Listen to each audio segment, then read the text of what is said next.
नमस्ते, म Bhuwan Thapa, real estate Nepal. Bhuwan Thapa YouTube, Facebook, टिकटकमा सबैलाई वेलकम छ। आज एकदमै राम्रो ठाउँ भएको 11,50,000मा घडेरी जुन बिक्रीमा आएको छ। सुनसरी इटहरी 3 कल्याण चोक भनेर तपाईँ यहाँ आउन सक्नुहुन्छ। कल्याण चोकबाट 100 मिटर उत्तरतर्फ हेर्नुहोस्, अगाडिको ठुलो बाटो छ, यता कल्याण चोक छ। इटहरी चोकबाट तपाईँ उत्तरतर्फ कल्याण चोक भनेर आउनुभयो भने टेग्रा खोलाको पुल नकटिकन आइस सिनेमा होल इटहरीबाट चाहिँ तपाईँ उत्तरतर्फ तालतला जाने बाटो लगभग 3 किलोमिटर भने कल्याण चोक आउँछ। कल्याण चोकबाट 100 मिटर तपाईँ उत्तरतर्फ नै तालतला जाने बाटो नै आउँ भने पश्चिमपट्टि गएको बाटो देख्नुहुन्छ। यो बाटो 5 नम्बरको किता, पश्चिमपट्टि 5 नम्बरको कितामा आउनु भने तपाईँले यो जग्गा देखिहाल्नुहुन्छ।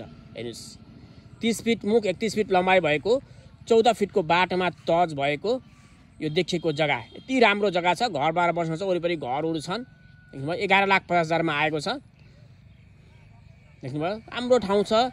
फुल video real estate Nepal Bhuwan Thapa युट्युबमा अपलोड गरेको छु। तपाईँले सानो घडेरी राम्रो सस्तो खोजिराख्नु भएको छैन, पानदुर जग्गा छ। 11,50,000मा तपाईँले डाइरेक्ट जग्गा जनाले भेटेर सबै कुरा बुझेर लिन सक्नुहुन्छ। कसैलाई कमिसन पनि दिनु पर्दैन, दाममा मिलाएर दिने कुरा गर्नुभएको छ। डाइरेक्ट जग्गा जनाले भेटेर लिनु होला। YouTube real estate Nepal Bhuwan Thapa युट्युबमा सबै डिटेल्सहरू छ।